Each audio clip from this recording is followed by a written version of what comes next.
بسم اللہ الرحمن الرحیم. ناظرین کرام السلام علیکم. پروگرام ہے ضابطہ حیات اور میں ہوں زنیرہ اظہر. ہمارا آج کا پروگرام ان ای میلز اور ریکارڈڈ کویسچنز پہ مبنی ہے جو ہمیں موصول ہوتے رہتے ہیں. ہماری کوشش ہوتی ہے کہ ہم آپ کے تمام سوالات کو اپنے روٹین کے ٹاپکس میں کور کر سکیں، لیکن پھر بھی جو سوالات آپ کی ذاتی زندگیوں سے متعلق ہیں ہم نے یہ پروگرام خاص طور پر اس لیے ترتیب دیا ہے کہ ہم ان کو بھی ایڈریس کر سکیں. ہمارے ساتھ ہمارے مستقل مہمان موجود ہیں ڈاکٹر خالد ظہیر. السلام علیکم ڈاکٹر صاحب. وعلیکم السلام. پروگرام کا آغاز کرتے ہیں. آج بہت سارے سوال ہیں آپ کے لیے. پہلی ای میل میں پڑھوں گی جو کہ تبسم چودھری کی طرف سے ہے. کینیڈا سے لکھا ہے انہوں نے کہ میں اور میرا شوہر ہول سیل کا کاروبار کرتے ہیں لیکن سامان کچھ زیادہ نہیں بکتا، شاید کوئی 1.5% بکتا ہو. کیا باقی مال جو گودام میں پڑا ہے اس پر ہمیں زکوٰۃ دینا ہوگی؟ دیکھیے، ہمارے ہاں عام طور پر جو شریعت میں اصول مان لیا گیا ہے وہ تو یہ ہے کہ آپ کو اپنی سیونگز پر 2.5% سالانہ کے حساب سے، اور جو آپ کی پروڈکشن ہے اس پر اگر آپ نے یا تو محنت یا سرمایہ فراہم کیا ہے تو پھر آپ کو 10% دینا ہے، اور اگر دونوں کو آپ نے ملا کر کوئی کاروبار کیا ہے تو 5% جو ٹوٹل آپ کی سیلز ہے اس پر آپ کو زکوٰۃ دینی ہے. ٹھیک. جو تجارت ہے اس کے معاملے میں دونوں امکانات تھے، لیکن ہمارے ہاں بالعموم ایک فتوی نقطۂ نظر کی بنیاد پر لوگوں نے تجارت کے مال کو بھی دوسرے مال کی طرح سے سالانہ زکوٰۃ کی کیٹیگری میں شامل کر لیا. ٹھیک ہے. سوال کرنے والے کے سوال سے معلوم ہوتا ہے کہ اس فیصلے کے نتیجے میں ان کے لیے تو کاروبار کرنا ناممکن ہو جائے گا. وجہ یہ ہے کہ اتنی بڑی اماؤنٹ پر جب وہ 2.5% سالانہ کے حساب سے زکوٰۃ دیں گے اور بقول ان کے ان میں سے صرف 1.5% ان کی سیل ہوتی ہے تو پھر تو ان کو کاروبار بند کرنا پڑے گا. اس میں یا تو حکومت وقت کوئی فیصلہ کرے گی، اور ظاہر ہے کہ وہ ایک نان مسلم حکومت کے تحت کاروبار کر رہے ہیں تو وہ فیصلہ نہیں کر سکتے. اس لیے میں ان سے یہی گزارش کروں گا کہ یہ اپنی سیلز والیوم میں جو کاسٹس ہیں ان کو نکال کر اس پر جو 10% بنتا ہے اس کے حساب سے زکوٰۃ دیں. امید ہے انشاءاللہ اللہ تعالیٰ کے ہاں یہ قابل قبول ہوگا. اچھا ڈاکٹر صاحب، اسی کانٹیکسٹ میں ایک اور سوال ذہن میں آتا ہے کہ فرض کریں آمدنی تو اتنی زیادہ نہیں ہے لیکن آلریڈی کچھ زیورات یا کچھ اس قسم کا مال آپ کے پاس پڑا ہوا ہے جو کہ جس پہ بنتا ہے زکوٰۃ دینا، تو کیا وہ انسان مشکل کے لیے سنبھال کے رکھے کہ کبھی بیچنا پڑ سکتا ہے، کبھی گروی رکھوانا پڑ سکتا ہے، یا اس پہ زکوٰۃ ہر حال میں دینا ہوگی؟ دیکھیں، بات یہ ہے کہ اللہ تعالیٰ کا منشا تو یہ لگتا ہے کہ اگر آپ کے پاس دولت ہے تو دولت کا ایک حصہ ایسا ہونا چاہیے کہ جو لیکوڈ فارم میں آپ کے پاس موجود ہو تاکہ آپ اپنے اوپر گھر والوں پر خرچ کر سکیں اور اس میں سے ایک حصہ زکوٰۃ دے سکیں. اب یہ ہمارے یہاں ایک بڑی مشکل پیدا ہو جاتی ہے کہ خواتین کے پاس سونا بہت ہوتا ہے لیکن ان کے پاس آمدنی کوئی نہیں ہوتی. تو ان سے یہ گزارش ہے کہ وہ یا تو اس کا بندوبست کریں کہ کچھ سونے کا حصہ بیچ کر زکوٰۃ کا بندوبست کریں، یا پھر کوئی آمدنی کا ذریعہ اختیار کریں، کیونکہ بہت زیادہ دولت مند ہونا ایسے کہ آپ کے پاس خرچ کرنے کے لیے مال نہیں ہے، یہ اس بیلنس کے خلاف ہے کہ جو اللہ تعالیٰ چاہتے ہیں کہ ہم برقرار رکھیں. چنانچہ اگر آپ کے پاس سونا ہے تو سونے پر آپ کو لازماً زکوٰۃ دینی ہے اگر آپ صاحب نصاب ہیں. ٹھیک ہے. ڈاکٹر صاحب، کیا یہ بخل میں آئے گا؟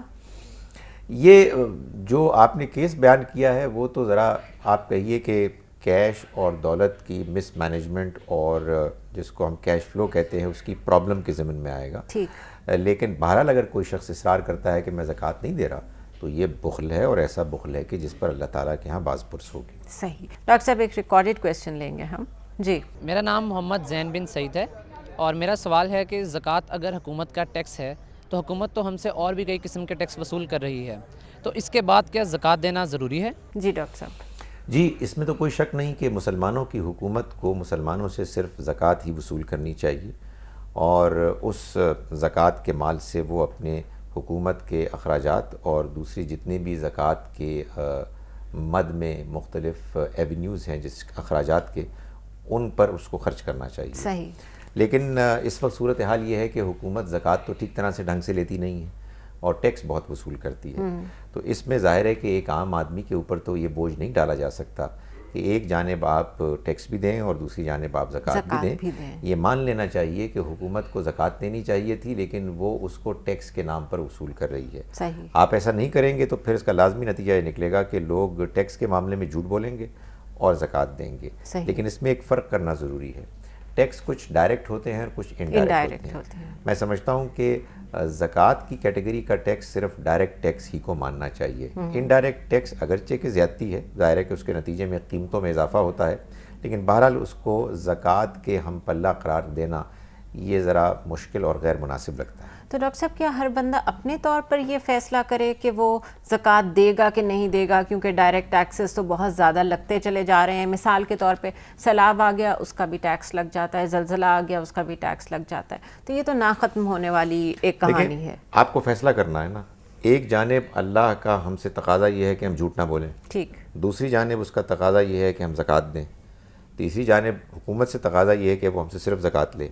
اب حکومت نالائقی کر رہی ہے، ہم سے زکوٰۃ نہیں لے رہی بلکہ زکوٰۃ کے بدلے میں زکوٰۃ کی جگہ پر وہ ٹیکس لے رہی ہے. تو اب ہمیں یہ طے کرنا ہے کہ ہم ہر حال میں ہر سال اپنی زکوٰۃ کی رقم طے کریں گے اور یہ دیکھیں گے کہ ہم نے حکومت کو ٹیکس کتنا دیا ہے. اگر جو ٹیکس دیا ہے وہ زکوٰۃ کی رقم سے کم ہے تو جو بقیہ رقم ہے وہ ہم اللہ کی راہ میں زکوٰۃ کے طور پہ خرچ کریں گے. لیکن اگر ٹیکس فرض کیجیے کہ ڈائریکٹ ٹیکس زکوٰۃ سے زیادہ ہے تو پھر ہم اپنے آپ کو مطمئن کر لیں گے کہ ہم نے گویا کہ زکوٰۃ دے دی ہے. ہاں البتہ اس کے علاوہ اللہ کی راہ میں مزید مال بھی خرچ کرنا چاہیے. صحیح. ناظرین ہمارے ساتھ رہیے گا، مختصر سا وقفہ لیں گے.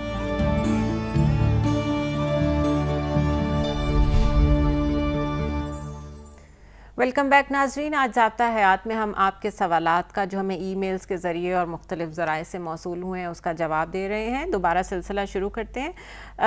ڈاکٹر صاحب ایک خاتون ہیں دل پذیر جو کہ جدہ سے ہمیں لکھتی ہیں کہ میں نے کچھ عرصہ پہلے یہ عہد کیا تھا کہ میں کسی غیر مسلم ملک میں نہیں جاؤں گی، لیکن اپنی فیملی کی وجہ سے اب مجھے جانا پڑ رہا ہے اور میرا عہد ٹوٹ رہا ہے. کیا یہ گناہ ہے؟ دیکھیں بات یہ ہے کہ ایک تو اس طرح کے عہد کرنے نہیں چاہیے. انسان اس طرح کی قسم کیوں کھائے کہ جو توڑنی پڑتی ہے. صحیح. لیکن اللہ کا بڑا کرم ہے کہ اس نے اپنی کتاب میں اپنی شریعت میں اس بات کی اجازت دی ہے کہ اگر انسان اس طرح کا کوئی وعدہ کر لے، کوئی قسم کھا لے اور اس کے بعد کسی معقول وجہ سے اس کو توڑنا پڑے تو پھر اس کا کفارہ یہ ہے کہ وہ 10 مسکینوں کو کھانا کھلائیں. تو انہیں چاہیے کہ 10 مسکینوں کو کھانا کھلا کے اپنے اس قسم کے توڑنے کا کفارہ ادا کر دیں. صحیح. کیا غیر مسلم ممالک میں جانا غلط ہے؟ نہیں، وہ معلوم ہوتا ہے کہ انہوں نے کوئی اپنی خاص نیکی کے جذبے کے تحت یہ فیصلہ کیا تھا. ظاہر ہے کہ غیر مسلم ممالک میں جائیں گے اور جائز طریقے سے مال کمائیں گے، جائز معاملات کے اندر رہتے ہوئے زندگی گزاریں گے تو یہ ہرگز ناجائز نہیں ہے. بلکہ سچی بات یہ ہے کہ اگر آپ اچھے مسلمان، اچھے انسان کی حیثیت سے زندگی گزاریں گے تو یہ اللہ کے دین کو دوسرے لوگوں تک پہنچانے کا ذریعہ بنے گا. کیا عجب لوگ آپ کی بات، آپ کے عمل کو دیکھ کے، آپ کے کردار کو دیکھ کے متاثر ہوں اور آپ کے دین کے قریب آئیں، تو اس میں کوئی حرج کی چیز نہیں. ڈاکٹر صاحب ویسے جنرلی وعدہ خلافی کی اسلام میں کیا سزا ہے؟ دیکھیں بات یہ ہے کہ بعض ایسے گناہ ہیں کہ جن کی کوئی سزائیں بیان تو نہیں ہوئی ہیں، لیکن یہ ضرور بیان ہوا ہے کہ یہ بہت بڑا گناہ ہے. اور نبی صلی اللہ علیہ وسلم کا ارشاد ہے کہ وہ شخص کے جو امانت میں خیانت کرتا ہے اس کا کوئی ایمان نہیں، اور جو شخص وعدہ خلافی کرتا ہے اس کا کوئی دین نہیں. تو اس سے اور بڑی بات کیا ہو سکتی ہے کسی مسلمان کے لیے کہ اس کو یہ معلوم ہو کہ جو عمل میں کر رہا ہوں اس کے نتیجے میں میرے دین کی نفی ہو رہی ہے، میرے ایمان کی نفی ہو رہی ہے. تو ایسا ہرگز نہیں کرنا چاہیے. صحیح. اسی حوالے سے ایک اور سوال ہے کہ جانتے بوجھتے کی گئی وعدہ خلافی اور انجانے میں کی گئی وعدہ خلافی کی کیا ایک ہی سزا ہے؟ اللہ کے ہاں یقیناً فرق ہوگا. اصل میں انسان اگر بے جانے بوجھے کوئی وعدہ خلافی کرتا ہے اور پھر اس کو احساس ہوتا ہے کہ اس نے وعدہ خلافی کی ہے تو وہ یقیناً پچھتائے گا اور اللہ سے معافی مانگے گا. صحیح. اگر جان بوجھ کر بھی کیا ہے اس کو بعد میں احساس ہو گیا تو اسے تب بھی چاہیے کہ وہ اللہ سے معافی مانگے اور جس سے وعدہ خلافی کی ہے اس سے بھی معافی مانگے، اور اگر اس کے نتیجے میں اس کو کچھ نقصان پہنچا ہے تو اس کی تلافی کرے. تو اللہ سے امید ہے کہ اس کی یہ توبہ اللہ کے یہاں قبول ہوگی اور وہ اس کو معاف کر دے گا. یہ نیو یارک سے ہمیں کسی نے لکھا ہے، نام نہیں لکھا انہوں نے اپنا، کہ کیا غیر مسلم ملک عملی طور پر ہم مسلم ممالک سے اخلاقی طور پر بہتر نہیں ہیں؟ وہاں اس طرح کی قتل و غارت نہیں ہوتی جیسی ہمارے ہاں ہوتی ہے. آپ کیا کہیں گے؟ دیکھیے یہ تو مشاہدے کی بات ہے. ظاہر ہے کہ وہ امریکہ میں رہتے ہیں اور وہاں کے حالات کا مشاہدہ کر کے یہ بتا رہے ہیں کہ ان کو وہاں کی اخلاقی حالت ہماری اخلاقی حالت سے بہتر لگ رہی ہے. اس میں تو کوئی شک نہیں ہے کہ ہم یہ دیکھتے ہیں کہ ہمارے پاکستانی بہن بھائی باہر کے ملکوں سے جب کراچی لاہور ایئرپورٹ پہ اترتے ہیں تو معلوم ہوتا ہے کہ ہر طرح کا ڈسپلن اخلاق بھول کے واپس آ گئے، ختم ہو گیا بالکل، لائنوں کو توڑ رہے ہیں اور جلدی نکلنے کی کوشش کر رہے ہیں، دوسروں کے ساتھ زیادتی کر رہے ہیں. تو یہ تو انفارچونیٹلی ہے. اس کی وجہ کیا ہے؟ اس کی وجہ بظاہر یہ لگتی ہے کہ ہم نے اپنے دین کو صحیح طرح سے نہیں سمجھا. ہم نے یہ بات جانی نہیں کہ اللہ کے دین سے صحیح طور پر وہی فائدہ اٹھا سکتا ہے کہ جو پہلے اچھا انسان بنے. ہم اچھے انسان تو ہے نہیں، تو پھر ہم دیندار کیسے بن سکتے ہیں؟ اس لیے کہ دیندار بننے کے لیے تو یہ شرط ہے، لازمی شرط ہے کہ پہلے آپ اللہ کی دی ہوئی جو پہلے موجود نعمت ہے، یعنی آپ کا اخلاق، آپ کا ضمیر، آپ اس کی قدر کریں. اللہ کی کتاب، اللہ کا دین تو ایک بڑی روشنی ہے. اس سے پہلے جو آپ کے پاس ایک چھوٹی روشنی موجود ہے، آپ کی فطرت، آپ کا ضمیر، آپ نے اس کی قدردانی نہیں کی تو آپ کو بڑی روشنی کیسے ملے گی؟ اس کے نتیجے میں خطرہ یہ ہوتا ہے کہ اگر کچھ لوگ کہ جو اچھے انسان تو ہیں نہیں، وہ دیندار بن جائیں تو وہ دین کو بھی بدنام کرنے کا باعث بنتے ہیں. تو اس لیے ہمیں چاہیے کہ ہم اپنی اخلاقی تربیت کریں، اپنے آپ کو اچھا انسان بنائیں. اس کے نتیجے میں ہم اچھے مسلمان بھی بنیں گے اور اس کے نتیجے میں ہم دین کو پھیلانے کا اور لوگوں تک پہنچانے کا ایک مؤثر ذریعہ بنیں. لیکن خالد صاحب، ایک ایسے اسلام کی بات کرنے کے بعد جس میں ہر معاملے میں آپ کے لیے ہدایت موجود ہے اور اتنا پریکٹیکل دین ہے کہ شاید ہی کوئی زندگی کا معاملہ ہو جس کے بارے میں گائیڈنس موجود نہ ہو، اس میں پہلی سطح ہی اخلاقیات ہے اور ہم اخلاقی تنزلی کا ہی شکار ہو جائیں. آپ کو کیا وجہ لگتی ہے؟ دیکھیے، یہ وہی وجہ ہے کہ جو وجہ یہود کے اندر ان کی پستی کا باعث بنی، اور وہ وجہ ہے تکبر. ہم مسلمان سمجھتے ہیں کہ ہم اللہ تعالیٰ کی چنی ہوئی امت ہیں، اللہ کے ہاں ہمارا مقام سب سے اعلیٰ ہے، ہم چہیتے ہیں اور دوسرے لوگ ہم سے گھٹیا ہیں. تو ہم پہلے ہی قدم پر تکبر کرتے ہیں، پہلے ہی قدم پر ہم اپنے آپ کو دوسروں سے بہتر سمجھتے ہیں. اس کے نتیجے میں ہمارے اور ہماری اصلاح کے درمیان ایک ایسی دیوار کھڑی ہو جاتی ہے کہ جس کے بعد ہم اپنی اصلاح کرنے کے قابل نہیں رہتے. تو ہمیں یہ چاہیے کہ ہم انکساری کے ساتھ ہمبل طریقے سے اپنا احتساب کریں، اپنی اصلاح کریں، اپنے اوپر تنقید کریں، اور ہم یہ دیکھیں گے کہ انشاءاللہ جتنا ہم اپنی اصلاح کریں گے، بہتر انسان بنیں گے، ویسے ویسے ہم بہتر مسلمان بھی بنیں گے. اور میں آپ کو یقین دلاؤں کہ اگر ہم ایک کام صحیح طریقے سے کرنا شروع کر دیں، ایک کام جو ہمیں اپنے دین میں اللہ تعالیٰ نے اپنی شریعت میں بتایا ہے، اور وہ ہے 5 وقت کی نماز کو صحیح طریقے سے، ڈھنگ سے سمجھ کر پڑھنا، آپ یقین جانیے کہ اس کے بعد یہ ممکن نہیں ہے کہ ایک انسان ادھر جھوٹ بولے اور ادھر اللہ کے حضور میں کھڑے ہو کر نماز پڑھے. دونوں میں سے کوئی ایک کام چھوڑ دے گا. صحیح. لیکن بدقسمتی یہ ہے کہ ہم نے نماز کو ایک رٹی رٹائی چیز سمجھ کے یہ سمجھ لیا ہے کہ اس کا تو ہمیں بہت اجر ثواب ملے گا، اور پھر ہم جب نماز سے واپس آتے ہیں تو اس اطمینان کے ساتھ آتے ہیں کہ جو ہم نے پہلے جھوٹ بولے تھے وہ تو ہم نے بخشوا لیے، بلکہ ثواب لے کے آئے ہیں. اب آئندہ جھوٹ بولنے کا کھاتا کھل گیا ہے. ظاہر ہے کہ اس کے بعد تو کوئی اصلاح نہیں ہو سکتی.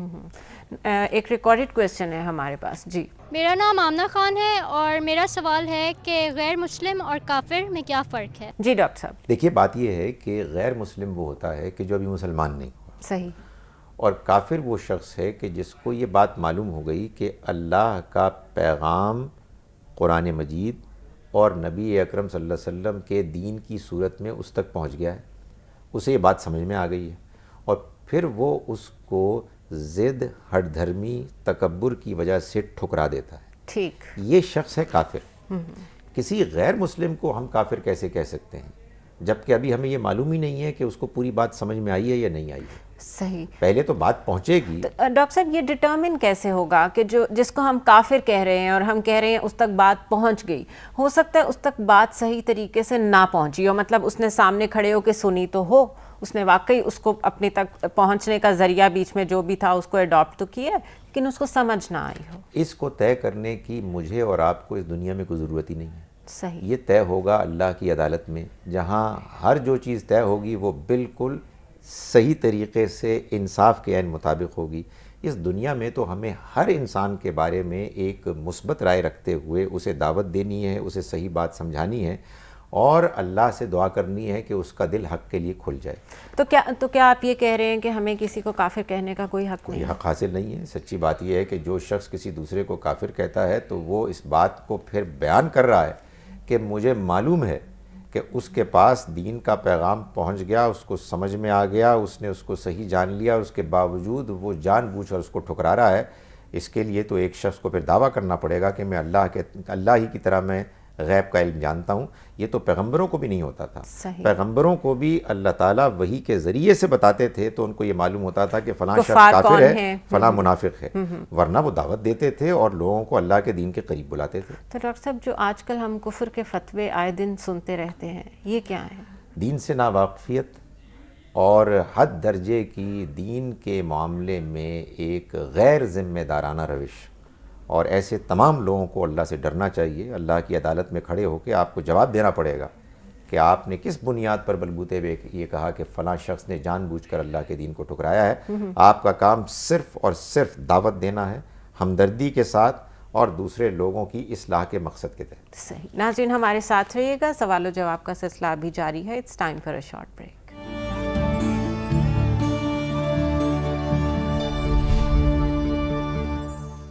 ویلکم بیک ناظرین. ضابطہ حیات میں آپ کے سوالات کا آج ہم جواب دے رہے ہیں. ڈاکٹر خالد ظہیر ہمارے ساتھ ہیں.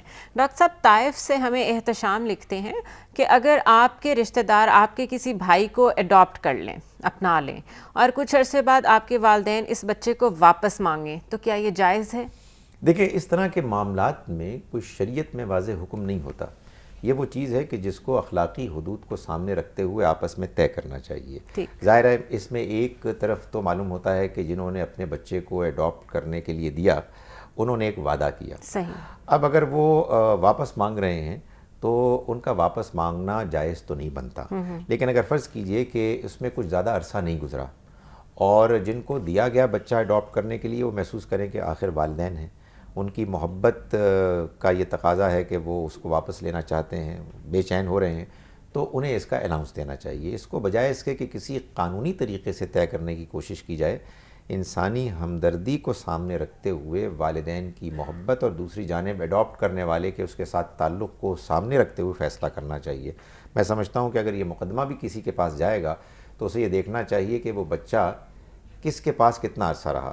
اگر فرض کیجئے کہ انہوں نے اڈاپٹ کرنے کے لیے دیا اور ابھی ایک دن ہی گزرا تھا تو پھر یہ بات بہتر لگتی ہے کہ والدین کو واپس دے دیا جائے. لیکن اگر فرض کیجئے کہ ان کو 5 سال کے بعد خیال آیا تو شاید پھر ان کا حق استحقاق اتنا نہیں ہے. یا کئی دفعہ 10 سال بعد ان کو خیال آتا ہے والدین کو کہ ہم واپس لے لیں. اور کئی معاملات میں تو ڈاکٹر صاحب یہ بھی دیکھا گیا ہے کہ بچے کی پرسنالٹی شیٹر ہو جاتی ہے کیونکہ اس کو یہ معلوم ہوتا ہے کہ یہ میرے حقیقی والدین نہیں ہیں لیکن انہوں نے مجھے پالا ہے, انہوں نے مجھے سب کچھ دیا ہے. دوسری جانب حقیقی والدین ہوتے ہیں جنہوں نے دیتے ہوئے پتہ نہیں کیا سوچ اپنائی تھی, اور اب جب وہ واپس چاہتے ہیں تو وہ عجیب ایموشنل بلیک میلنگ کرتے ہیں. یہ جائز لگتا ہے آپ کو؟ نہیں, اس کو دیکھیں, میں نے گزارش کی کہ اس کو تو پھر کسی جج کو, قاضی کو فیصلہ کرنا ہوگا اور دونوں طرف کے حالات کو دیکھ کے اور جو کچھ بھی اس دوران میں وقت گزرا ہے اس کو سامنے رکھ کے. اور ظاہر ہے کہ اگر یہ معلوم ہو کہ والدین اس کو اس لیے واپس لے رہے ہیں کہ ان کی کوئی اس سے کوئی دنیاوی مصلحت وابستہ ہے تو پھر انکار کر دینا چاہیے. یعنی کہ یہ لا کا مسئلہ ہے. یہ لا کا مسئلہ ہے اور اس کو پھر اپنی ججمنٹ کے مطابق فیصلہ کیا جائے گا. ٹھیک ہے ڈاکٹر صاحب, نیکسٹ کویسچن کی طرف جاتے ہیں. لے پالک بچے کے لیے بھی وہ تمام رشتہ دار محرم ہیں جو حقیقی بچے کے لیے ہیں؟ نہیں, ایسا نہیں ہے. لیکن دیکھیے بات یہ ہے کہ محرم اور نامحرم کا فرق کیا وہ باتیں ہیں کہ جن میں فرق پیدا کرتا ہے. ایک یہ کہ اگر وہ بڑا ہو جاتا ہے اور اس گھر میں خواتین ہیں تو باقی معاملات تو بدستور رہیں گے. صرف یہ ہوگا کہ اگر خواتین نے اپنے آپ کو زینت سے آراستہ کیا ہوا ہے تو پھر اس صورت میں وہ خواتین ان نامحرم مردوں کے سامنے اپنے چہرے, ہاتھ اور پیر کے علاوہ کوئی حصہ ظاہر نہیں کریں گی. ایک چیز. اور دوسرا یہ کہ نامحرم کے ساتھ نکاح ہو سکتا ہے. نکاح ہو سکنے کا مطلب یہ نہیں ہے کہ لازماً نکاح ہو, ظاہر ہے کہ اختیار ہے. اس کے علاوہ ظاہر ہے کہ بس ہمیں احتیاط کرنی ہے. جیسے عام گھروں میں احتیاط ہونی چاہیے, شرم اور حیا کی حدود ہونی چاہیے, اسی طرح سے اگر کوئی بچہ ہے کہ جو اگرچہ کہ محرم نہیں ہے اس کے باوجود اس کو بچپن سے پالا گیا ہے تو میں سمجھتا ہوں کہ اس کے نتیجے میں جو آپ سے آپ ایک شرم اور حیا پیدا ہو جاتی ہے وہ برقرار رہے گی. شریعت میں تو جو فرق کیا گیا ہے وہ انہی 2 معاملات میں کیا گیا ہے. صحیح. ڈاکٹر صاحب یہ بتائیے کہ آج کل کے جو حالات ہیں جس میں اڈاپشن ایک بہت کامن فنومینا بن گیا ہے، اور بلکہ ویسٹ میں تو دیکھا جائے تو یہ بہت زیادہ کیا جاتا ہے. ایک طرف تو یہ ایک بہت اچھا انسانی جذبہ ہے کہ اگر کوئی ایسے بچے ہیں جن کے والدین کسی سیلاب میں، زلزلے میں، کسی کلیمٹی میں ان کی ڈیتھ ہو گئی ہے تو ان کو سہارا مل جائے گا. دوسری جانب ورژن میں یہ جاننا چاہتی ہوں کہ کیا اسلام اس کی اجازت دیتا ہے، کیونکہ رضائی ماں کا تصور تو ہے بہرحال اسلام میں، لیکن مکمل طور پہ اڈاپٹ کر لینا ایک بچے کو اور اس کو اپنی بچیوں کے ساتھ پالنا، اور جس طرح کہ آپ نے بات کی کہ اپنے گھروں میں رکھنا، اس کمپلیکسٹی کو کیا اسلام الاؤ کرتا ہے؟ دیکھیں بات یہ ہے کہ سورہ احزاب میں اللہ تعالیٰ نے یہ بات بیان فرمائی ہے کہ اگر تم بچوں کو اڈاپٹ کرتے ہو تو ان کو ان کے باپ کے نام ہی سے پکارو. صحیح. اور اگر باپ کا نام نہیں جانتے ہو تو پھر فَإِخْوَانُكُمْ فِي الدِّينِ، وہ دین میں تمہارے بھائی ہیں. یعنی مطلب یہ ہے کہ تمہیں ان کو کسی صورت بھی یہ نہیں کہنا کہ جس نے پالا ہے وہ باپ ہے، وہ حقیقی باپ ہے، یہ جھوٹ نہیں بولنا. صحیح. جب قرآن مجید یہ بات کہہ رہا ہے تو اس کا مطلب یہ ہے کہ وہ اجازت دے رہا ہے کہ یہ معاملہ ہو سکتا ہے، اس کی ضرورت پیش آ سکتی ہے، اور اس کو عند الضرورت استعمال کرنا چاہیے. ضرورت کے تحت اس کے استعمال میں کوئی حرج نہیں. صحیح. ڈاکٹر صاحب ایک ریکارڈڈ کویسچن لیں گے ہم. جی. السلام علیکم ڈاکٹر صاحب، آئی ایم صفوان فاروق، اور میرا کویسچن ہے ہماری آبادی بڑھ رہی ہے اور وسائل کم ہے اور آبادی زیادہ ہے، کیا یہ بہتر نہیں ہے ہم زیادہ بچے پیدا کرنے کے بجائے بے سہارا اور یتیم بچوں کو اڈاپٹ کر لیں؟ وہی کانسیپٹ ہے ڈاکٹر صاحب، لیکن آئیڈیا اچھا ہے. آپ کیا کہیں گے؟ دیکھیں بات یہ ہے کہ انسان کا اپنا بچہ ہو یہ اس کی ایک فطری خواہش ہوتی ہے. صحیح. اس خواہش پر کوئی غیر فطری رکاوٹیں اور قدغنیں عائد نہیں کرنی چاہیے. اس میں ظاہر ہے کہ ہمیں توازن کا رویہ اختیار کرنا چاہیے. بچوں کی تربیت، بچوں کی صحت، ماں کی صحت، سب کو ملحوظ رکھتے ہوئے ہمیں اپنی اولاد کے بارے میں پلاننگ کرنی چاہیے. یقیناً اگر انسان یہ محسوس کرتا ہے کہ اپنی اولاد کے علاوہ اس کے وسائل اس بات کی اجازت دیتے ہیں، حالات اجازت دیتے ہیں کہ وہ اور بچوں کو بھی اڈاپٹ کر لے، تو اس کو اس کے کرنے کی بھی اجازت ہے. بعض ایسے بھی والدین ہوتے ہیں کہ جو اللہ کے فیصلے کی وجہ سے اپنے ہاں اولاد نہیں فطری طور پر حاصل کر سکتے، تو ظاہر ہے کہ ایسے لوگوں کے لیے یہ موقع ہے کہ وہ ان بچوں کو پالیں. لیکن آپ والدین کو یہ کہیں کہ وہ اپنے بچوں کو پیدا کرنے کے عمل کو نظر انداز کریں، یہ ایک غیر فطری تقاضا ہے. یہ تو درست ہے کہ اولاد کی پیدائش میں آپ صحت اور تربیت کو لازماً ملحوظ رکھیں گے. جب آپ ملحوظ رکھیں گے تو انشاءاللہ پھر ایسا نہیں ہوگا کہ آپ غیر ذمہ دارانہ طور پر بچوں کی ایک بڑی تعداد پیدا کریں گے. صحیح. لیکن یہ بھی کہنا کہ وہ بالکل ہی نہ کریں اور صرف پالیں دوسروں کے بچوں کو لے کے، میں سمجھتا ہوں کہ یہ چیز نہیں چلے گی. صحیح. تھوڑا سا اور اس چیز کو ہم ڈاکٹر صاحب ڈسکس کریں گے، لیکن مجھے ایک مختصر سا وقفہ لینا ہے. ناظرین میرے ساتھ رہیے گا، آپ کے سوالات کو ہم آج ڈسکس کر رہے ہیں ڈاکٹر خالد ظہیر کے ساتھ. It's time for a short break.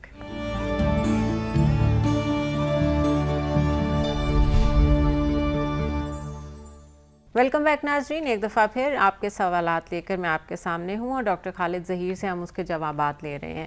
Doctor صاحب جو آپ نے ابھی بات کی ہے اس حوالے سے کہ کیا آبادی بڑھ رہی ہے، وسائل کم ہیں تو بچے اڈاپٹ نہیں کر لینے چاہیے، اگر کوئی حکومت یہ فیصلہ کرتی ہے، جیسے نارتھ کوریا میں، جاپان میں ایسے ڈیسیژنز گورنمنٹ لیول پہ ہوئے بھی ہیں، تو اس شکل میں کیا ایسا کرنا مناسب ہوگا کہ ساری جو قوم ہے وہ اس حکم کو فالو کرے؟ اور دوسری چیز یہ کہ واقعی اگر آبادی اتنی بڑھ جائے اور آپ کو ضرورت ہو اس چیز کی کہ آپ فیملی پلاننگ کریں، تو کیا یہ غلط ہے؟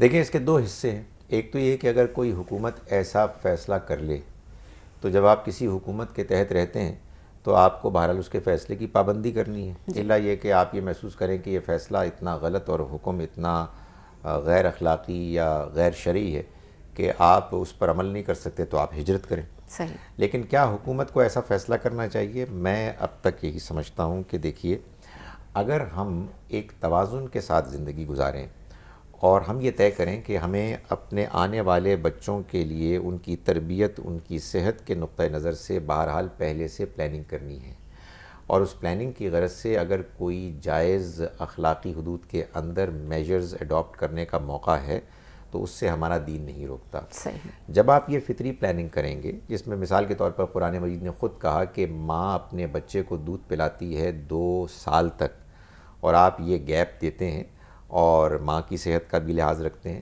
تو یہ آپ کی پاپولیشن کو ایک خاص حد سے زیادہ بڑھنے سے روک دے گی.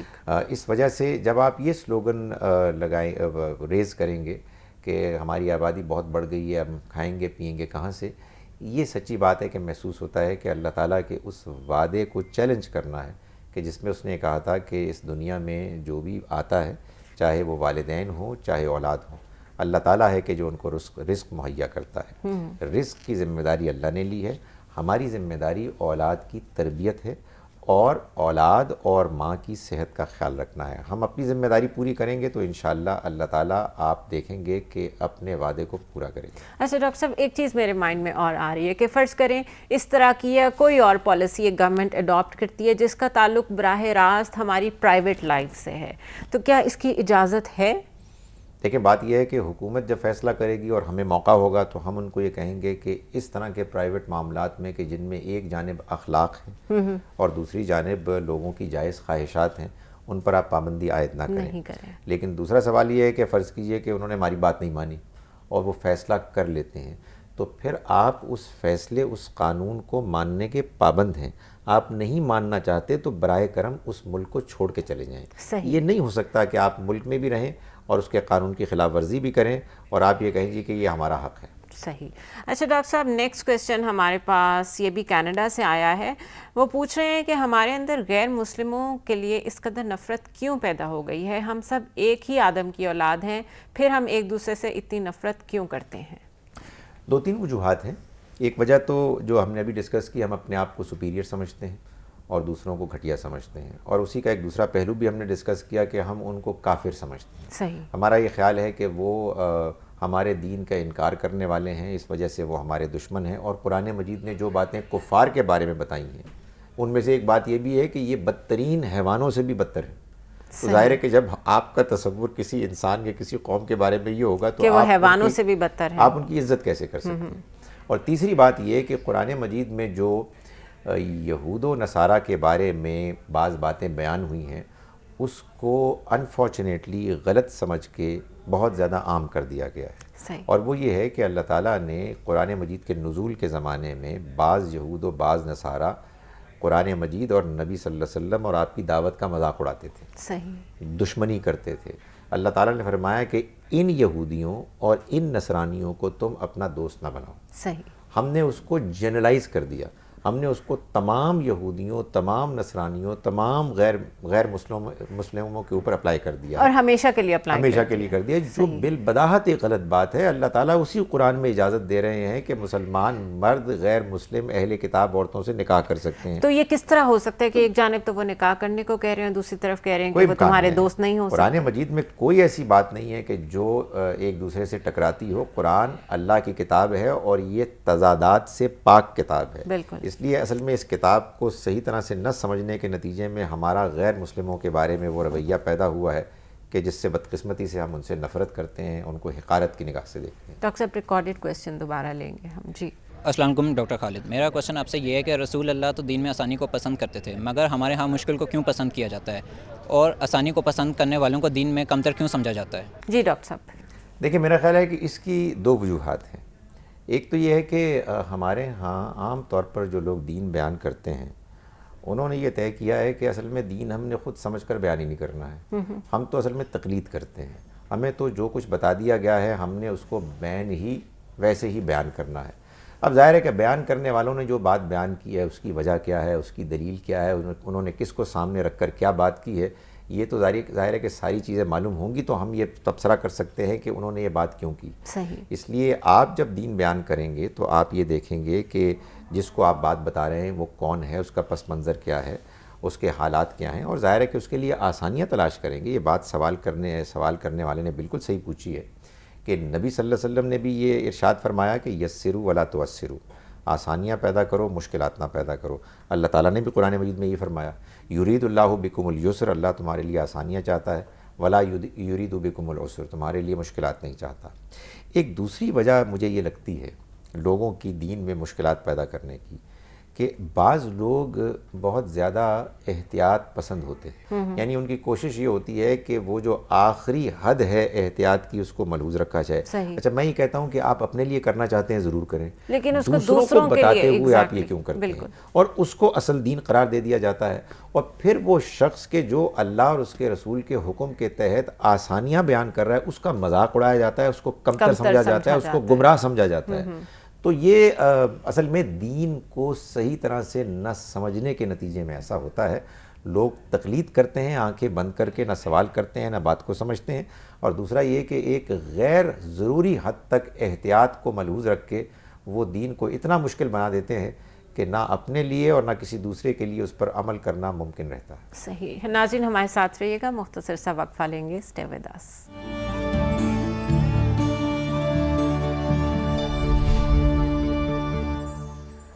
ویلکم بیک ناظرین. گفتگو کا سلسلہ ہم وہیں سے جوڑتے ہیں، یعنی کہ آپ کے سوالات لیتے ہیں اور ڈاکٹر خالد ظہیر ان کا جواب دیں گے.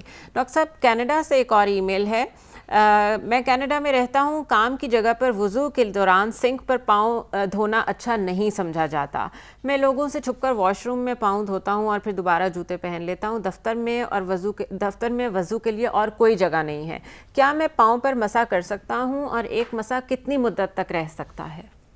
جی بالکل، آپ اپنے پیروں پر مسح کر سکتے ہیں اگر آپ نے موزے پہنے ہوئے ہیں، اور ایسے آپ نے موزے پہنے ہیں کہ موزے پہننے سے پہلے آپ نے وضو کیا اور اپنے پیروں کو دھویا. صحیح. آپ اس کے بعد اگلے 24 گھنٹے یعنی اس نماز کے ساتھ اگلی 4 نمازوں میں بھی آپ مسح کر سکتے ہیں. فرض کیجئے کہ آپ نے اس کو فجر کی نماز میں ایسا کیا، اس کے بعد آپ اگلی 4 نمازیں یعنی عشاء کی نماز تک ایسے وضو کر سکتے ہیں کہ پیر دھونے کے موقع پر بجائے اس کے کہ آپ موزے اتاریں اور پیر دھوئیں، آپ موزوں کے اوپر مسح کر سکتے ہیں.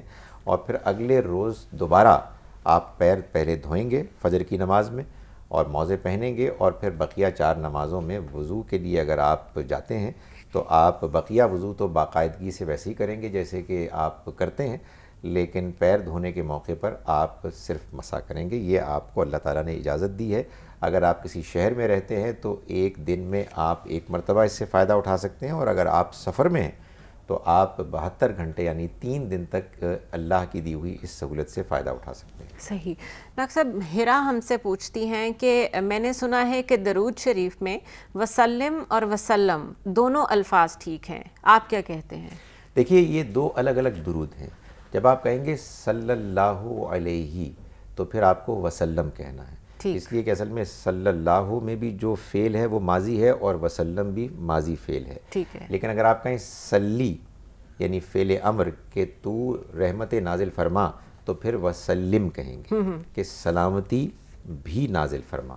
تو یہ 2 الگ الگ درود ہیں. یہ ڈیپینڈ کرتا ہے کہ آپ نے درود کا پہلا حصہ کیسے پڑھا ہے، اس دوسرے حصے کو بھی اسی کے مطابق آپ کریں گے. صحیح. ڈاکٹر صاحب بہت شکریہ. ہمارے پاس ابھی بہت سی ای میلز ہیں، ہم ایک اور پروگرام کریں گے لوگوں کے سوالات پہ.